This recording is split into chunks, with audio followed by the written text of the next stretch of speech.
திரு ஜெகதீஸ்வரன், அடுத்த ஒரு வருஷத்துக்கு தாவேகா அதன் தலைவர்கள் பேச வேண்டியது திமுக எதிர்ப்பையும் பாஜக எதிர்ப்பையும். ஓட்டு போறதுக்கு 2 நாட்கள் முன்பு வரை அழுத்தமா அதை பதிவு பண்ணிட்டே இருக்கணும், தொடர்ந்து பேசிட்டே இருக்கணும். அந்த நரேட்டிவ் இன்னைக்கு செட் பண்ணப்பட்டதா கோயம்புத்தூர்ல? இந்த நரேட்டிவ் 2024 பிப்ரவரி 2ஆம் தேதி கட்சி துவங்கிய தினத்திலிருந்தே அந்த நரேட்டிவ் தான் போயிட்டு இருக்கு. கொள்கை எதிரியாக பாஜகவையும் அரசியல் எதிரியாக திமுகவும் டிக்ளேர் பண்ணி, அதுக்கு பிறகு மாநாடு, அதுக்கு பிறகு நடந்த 2ஆம் ஆண்டு பொதுக்குழு, 2ஆம் ஆண்டு துவக்கம், அதுக்கு பிறகு பொதுக்குழு கூட்டம், எல்லா இடங்களிலும் இது தொடர்ச்சியாக சொல்லப்பட்டு கொண்டேதான் வருகிறது. அந்த நரேட்டிவ் தான் பயணிக்கிறாங்க. இன்னும் நிறைய அறிக்கைகள் வருது. இப்போ நீங்க முதல் வருடத்தில் அந்த அறிக்கைகள்லாம் குறைவாக இருந்தது. இப்பொழுது அரசாங்கம் செய்ய வேண்டிய விஷயங்களை கண்டிச்சு அறிக்கை எழுதுறாங்க. இவர் பரந்தூர் போன்ற களத்துக்கு போயிரு. ஏன்னா இப்போ இந்த மொத்த விவாதமே தமிழக வெற்றிக் கழகம் ஊழலை மட்டும் எதிர்க்கக்கூடிய ஒரு கட்சி அப்படிங்கிற ஒரு பார்வை பார்க்கிறவங்களுக்கு கூட வரக்கூடிய வாய்ப்பு இல்ல. இது அவங்களோட கொள்கைன்னு சொல்றதே மதச்சார்பற்ற சமூக நீதி கொள்கைகள் தான் பேசுறாங்க. இவர் அவரே சொன்னார், அந்த பரந்தூர் களத்திற்கு தான் முதலாக வருகிறேன், அடுத்தடுத்த பல களங்களுக்கு போங்க, வேலை பாருங்க, போங்க வேலை பாருங்க, நேர்மையா உழைங்க, நம்ம கிட்ட நேர்மை இருக்கு, உண்மை இருக்கு, உழைப்பு இருக்குன்னு பேசுறது என்ன ஸ்ட்ராட்டஜி? அது நீங்க டியூப்லைட் வாங்கி போடுங்க, சாக்கடைய சரி பண்ணுங்கன்னா அது உள்ளாட்சி தேர்தல் இல்ல இல்லையா? அந்த 300 வாக்கு 1500 வாக்குகளுக்கு அவங்க முகவர்கள் வேலை செய்ய போறது. வேலை பாருங்கன்னு சொல்லும் பொழுது இதற்கு முன்னாடியே கூட ஒவ்வொரு மாவட்டத்திலும் உங்களோட மாவட்ட பிரச்சனைகள் என்னென்ன இருக்குன்னு சொல்லிட்டு லிஸ்ட் கேட்கறாங்க. ஒவ்வொரு மாவட்டத்திலையும் நீங்க அவங்களுடைய நிர்வாகிகளோட லிஸ்ட் வாங்குறாங்க. அந்த பிரச்சனைகளுக்காக போராடாங்க. ஒண்ணுல இப்போ வக்புவாரி சட்டத்திற்கு எதிர்த்து ஒரு போராட்டம் அறிவிக்கணும்னு சொல்லும் பொழுது எல்லா மாவட்டங்களும் நடந்தது. ஒரு மாவட்டம் விடாம எல்லா மாவட்டங்களிலும் சில ஒன்றியங்கள் நடந்தது. அப்ப அந்த ஒரு ஸ்ட்ரென்த் இருக்கு. ஏதாவது ஒண்ணு செய்யணும்னு நினைச்சாங்கன்னா உடனடியாக செய்யக்கூடிய வாய்ப்புகள் இருக்கு. இன்னைக்கு பூத் கமிட்டிகளுக்கு ஆட்கள் இருக்கிறாங்களா அப்படிங்கிறது போய் நீ பூத் கமிட்டிக்கு ஆட்கள் இருக்கிறாங்க, அதற்கான ஸ்ட்ரென்த் எங்கள்கிட்ட இருக்கு அப்படிங்கிறது ஒரு இடத்துக்கு வந்து அது பத்தாதுல ஜெகதீஷ். வந்தவங்க ஓட்டு போட்டுருவாங்க, வந்தவங்க விஜய்க்காக தாவேகாவுக்கு ஓட்டு போட்டுருவாங்க. ஆனா 4 பேரை மாத்தணும்ல, குடும்பத்தில் இருக்கிற 3 பேரை மாத்தணும், சொசைட்டில போய் வேலை செஞ்சு மாத்தணும்னா இவங்களுக்கு நரேட்டிவை செட் பண்ணி கொடுத்தாதானே அவங்க களத்துல போய் பேசி திமுகவுக்கு எதிராக, அதிமுக பாஜக கூட்டணிக்கு எதிராக பேசி வாக்குகளை திருப்ப முடியும். நிச்சயமா நீங்க தமிழக வெற்றி கழகத்தை பொறுத்த வரைக்கும் யாருக்காக அது வாக்குன்னு கேட்டீங்கன்னா விஜய் அப்படிங்கிற அந்த தலைவருக்கான வாக்குகளாக தான் இருக்க போகிறது. நீங்க எல்லா இடங்களிலும் இப்ப நீங்க அவர் தான் பிரதானமாக இருக்க போகின்றார்.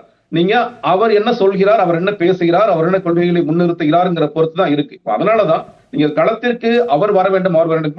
நான் பார்த்துட்டு ரொம்ப நாளாவே அந்தந்த மாவட்டத்தில் இருக்கிற மாவட்ட செயலர்கள், மாவட்ட தலைவர்கள் பல விஷயங்கள் எடுத்து பேசிட்டு தான் இருக்கிறாங்க, எடுத்து போராட்டம் எல்லாம் பண்ணிட்டு இருக்காங்க. ஆனா இவர் களத்திற்கு வரணும், இவர் சுற்றுப்பயணம் மேற்கொள்ள வேண்டும். இவர் சுற்றுப்பயணம் மேற்கொள்ளும் பொழுது பல பிரச்சனைகள் எடுத்து பேச வேண்டும். ஒவ்வொரு மாவட்டம் தோறும் என்னென்ன பிரச்சனைகள் இருக்குங்கிறத பேச வேண்டும். நடக்கும் பொழுதுதான் இது ஒட்டுமொத்தமாக மாறும். இன்னொன்னு, நீங்க இப்ப நம்ம இந்த தமிழக வெற்றிக் கழகம் அரசியல் மயப்படுத்துறன்னு சொல்லும் பொழுது இதோ மற்ற அரசியல் கட்சிகள் எல்லாம் பயங்கரமா அவங்க தொண்டர்கள் அரசியல் மயப்படுத்தப்பட்ட திமுக, அதிமுக, பாஜக எல்லாம் அவங்களாம் அப்படியே அரசியல் ஊறி போன மாதிரியும், தமிழக வெற்றிக் கழகம் மட்டுமே ரசிகர்கள் மனப்பான்மையில் இருக்கிற மாதிரியும் ஒரு தோட்டம் இல்ல. நீங்க எல்லா கட்சிகளிலும் நீங்க அரசியல் மயப்படுத்தப்பட்டவர்கள் இருக்கிறார்கள், தொண்டர்களாக இருக்கிறாங்க. நான் ஓட்டு மட்டும் தான் போடுவேன், எனக்கு அதை பத்தி எனக்கு கவலை இல்லை. நான் வீட்டுக்குள்ளதான் இருப்பேன். எனக்கு அரசியல்லாம் வாக்குச்சாவடிக்கு மட்டும் ஓட்டு போடுற மட்டும் தான் என்னுடைய வேலை. அதை தாண்டி அரசியல் பத்தி எனக்கு அக்கறையே இல்லை. ஜீவா அதை பிரிச்சு சொன்னார். விஜயகாந்த் கட்சியை சேர்ந்த தொண்டர்களுக்கும் விஜய் கட்சியை சேர்ந்த தொண்டர்களுக்குமான வேறுபாடாக என்ன இருக்குன்னு அவர் பிரிச்சு சொன்னார். இல்ல, அதுலதான் நீங்க என்னன்னு கேட்டீங்கன்னா, விஜயகாந்த் அவர்கள் சரியாக நிறைய தலைவர்களை உள்ள கொண்டு வந்து பண்டோடி ராமச்சந்திரன் போன்றவர்களை இன்னும் நிறைய தலைவர்களை உள்ள அவங்க அக்கமடேட் பண்ணாங்க. பல அரசியல் கட்சிகள் வந்தவங்களை அக்கமடேட் பண்ணாங்க. அவர் ஓப்பனா இருந்தாங்க. தமிழக வெற்றி கழகம் அன்பார்ச்சுனேட்லி அதை செய்யல. நீங்க நிறைய அரசியல் கட்சியில இருந்து வந்ததுக்கு தயாரா இருந்தவங்களை நம்ம உள்ள எடுத்திருக்கணும், அவர்களுக்கான பொறுப்புகளை வழங்கி இருக்கணும். அப்படி இருந்தா அரசியல் தெரிந்தவர்கள் ஏற்கனவே தமிழக வெற்றி கழகத்தில் இருக்கிறாங்க.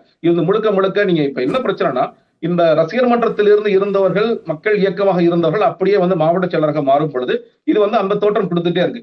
நீங்க மண்டல பொறுப்பாளர்களாகவோ மாவட்ட செயலாளர்களாகவோ வெவ்வேறு கட்சியில இருந்து வந்தவங்களை அக்கமடேட் பண்ணிருந்தாங்கன்னா இந்த சிக்கல் இருந்திருக்காது. அரசியல் மயப்படுத்த கட்டப்பட்ட கட்சியாக இருக்கும். இன்னைக்கு சொல்றேன், அதனாலதான் சொல்றேன், நீங்க அதுக்காக இந்த மாவட்டத்தில் நான் குறைச்சு மதிப்பிடல.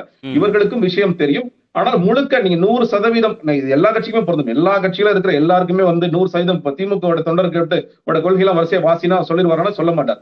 அதே மாதிரிதான் எல்லா கட்சிகளுக்கும் பொருந்தும். இது கூடுதல் குறைச்சலா இருக்கும்ன்றதா நினைப்பாரு. திரு பிரியன், என்ன அளவுகோல் மற்ற கட்சியில திமுக, அதிமுக, பாஜக இருக்கிறவங்க எல்லாம் அரசியல் மயப்படுத்தப்பட்டிருக்காங்க, தாவேகால இருக்கிறவங்க அரசியல் மயப்படுத்தப்படலைன்னா எந்த செயல்பாடு அடிப்படையில் இதை பிரித்து பார்க்குறோம்? இல்லை, அதாவது தாவேகா இப்போ புதுசாக ஒரு கட்சியாக வந்திருக்கு. ரசிகர்கள் தொண்டர்களாக மாறியிருக்காங்க. ஸோ அவங்க இப்போ ஒரு உதாரணமாக ஒரு திமுக தொண்டரை போய் ஒரு கிராமத்தில் கூட பாருங்கள், அவர் என்ன நாட்டு நடப்புன்னு உங்ககிட்ட தெளிவாக சொல்வார். அதுதான் அரசியல் மயப்படுத்தலை ஆக்சுவலாக. இன்றைக்கி நாட்டில் என்ன நடக்குது, ஒவ்வொரு தலைவர்கள் என்ன பேசுகிறாங்க, இந்த கட்சி என்ன செய்யுது, அந்த கட்சி என்ன செய்யுது, எதிர்கட்சி என்ன செய்யுதுன்னு ஒரு சாதாரண திமுக தொண்டர் வந்து இயல்பாகவே பேசக்கூடிய ஒரு நபராக இருப்பார். அதே அதிமுகலையும் அது மாதிரி இருக்காங்க. அந்த மாதிரியான ஒரு ஆட்கள் இங்கே வரும். தலைவர்கள் பேசுறதுனால வருது அது. ஆமாம், அந்த தலைவர்கள் வந்து இத்தனை வருட கால உழைப்பின் பலன் அது ஆக்சுவலாக. 75 வருட காலம் ஒரு கட்சி இருக்குன்னா அது எவ்வளோ மெசேஜ் கீழே கொண்டு போயிருக்கு இல்லையா, அது வந்து கீழே அவங்கள தயார் பண்ணியிருக்கு. ட்வீட் போடுறாரு, அறிக்கை கொடுக்குறாரு விஜய்னு சொல்றாரு. அதெல்லாம் இப்போ சமீப காலத்தில் வந்தது. முந்தியெல்லாம் மேடை பேச்சு தானே எல்லாரையும் போய் ரீச் ஆச்சு. அந்த மேடை பேச்சில் தான் திமுக அதிமுக போன்ற கட்சிகள்லாம் கீழே போன விஷயத்தை நம்ம பார்த்தோம். இப்போ நீங்கள் சமீப காலமாக அந்த ட்விட்டர் போன்ற விஷயங்களை கொண்டு போகிறாங்க. அது போய் அவங்க சாதாரணமாக அந்த சோஷியல் மீடியாவில் வர விஷயங்களை பார்த்துட்டு அப்படியே கடந்து போகிற மனோபாவம் தான் இருக்கே தவிர, ஒரு சீரியஸாக வந்து ஒரு மேடை பேச்சில் நீங்கள் இன்வால்வ் ஆகி ஒரு கட்சியோட இன்வால்வ் ஆகிறீங்க பார்த்தீங்களா, அந்த இன்வால்வ்மெண்ட் இதில் இருக்காது. இது வந்து சும்மா சோஷியல் மீடியாவில் பார்த்துட்டு அது ஒரு பொழுதுபோக்கு விஷயம் மாதிரி போகிறதுக்கான வாய்ப்பு இருக்குது. இங்கே 2 விதமான விஷயத்தை பார்க்குறேன் விஜய் விஷயத்தில். ஒன்று, நீங்கள் வந்து ஆளுகின்ற கட்சியை எதிர்த்து அவர்கள் மேல் குற்றம் சொல்லி, குறைகள் சொல்லி, ஊழல் சொல்லி, பல விஷயங்களை சொல்லி நீங்கள் அவங்க ஆட்சிக்கு வரத்துக்கு நீங்கள் ட்ரை பண்ணுறீங்க, இல்லை அவங்க ஓட்டை பிடிக்கிறதுக்கு ட்ரை பண்ணுறீங்க, அவங்க எதிர்ப்பு ஓட்டுகளை எடுக்கிறதுக்கு ட்ரை பண்ணுறீங்க. அது வந்து இயல்பான ஒரு அரசியலை நான் பார்க்குறேன். ஆனால் அதே சமயம் நீங்கள் இன்னொரு முக்கியமான கனமான விஷயமா சொல்கிறீங்க. பெரியாரை வழிகாட்டியாக வச்சுருக்கீங்க, அம்பேத்கரை வழிகாட்டியாக வச்சுருக்கீங்க, காமராஜரை வழிகாட்டியாக வச்சுருக்கீங்க. இந்த 3 தலைவர்களும் சொல்லுகிற தத்துவங்கள் வெவ்வேறான தத்துவங்கள். அது மட்டும் இல்லை, இன்னொன்று சொல்கிறீங்க, இந்த மண்ணுக்கேற்ற தத்துவம்னு திராவிடம் தமிழ் தேசியம் இன்னும் 2 கண்கள்றீங்க. ஸோ நீங்கள் வந்து இயல்பான அரசியல் பேசி, நடைமுறை அரசியல் பேசி ஆட்சிக்கு வரத்துக்கு ஒரு விஷயத்தில் ஒரு பக்கம் ட்ரை பண்ணும்போது, தத்துவார்த்த ரீதியில் ஒரு விஷயத்தையும் சொல்கிறீங்க, திராவிடம் தமிழ் தேசியம்னு.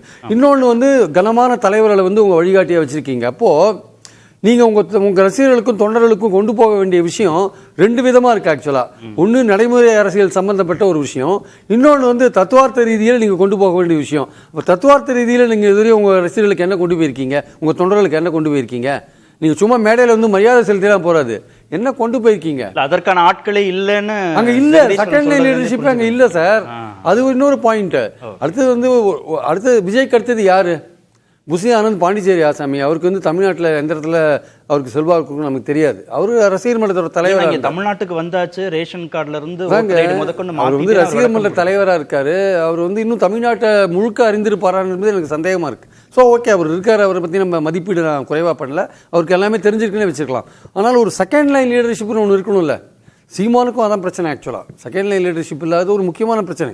ஸோ அதனால் அதெல்லாம் உருவாக்கினா தானே நீங்கள் வந்து ட்விட்டர்லேயோ இல்லை சோஷியல் மீடியாலேயோ பண்ணுற விஷயங்கள் அது மேம்போக்காக படிச்சுட்டு பொழுதுபோக்காக போயிடும். ஆனால் நீங்கள் எத்தனை பொதுக்கூட்டங்கள் போடுறீங்க, மக்களை எத்தனை தடவை நீங்கள் டைரெக்டாக கான்டாக்ட் பண்ணுறீங்க, அதுக்கு உங்களுக்கு லீடர்ஷிப் முக்கியம். ஸோ உங்கள் தத்துவார்த்த ரீதியில் நீங்கள் அணுகிற விஷயங்களும், நீங்கள் நடைமுறை அரசியலில் ஆளுங்கட்சியை எதிர்த்து நீங்கள் அரசியல் பண்ணுறதும் 2 வெவ்வேறு தளங்களில் இருக்கிறத நம்ம பார்க்குறோம். இந்த தளங்களை நீங்கள் எப்படி ஒன்றுபடுத்த போகிறீங்க?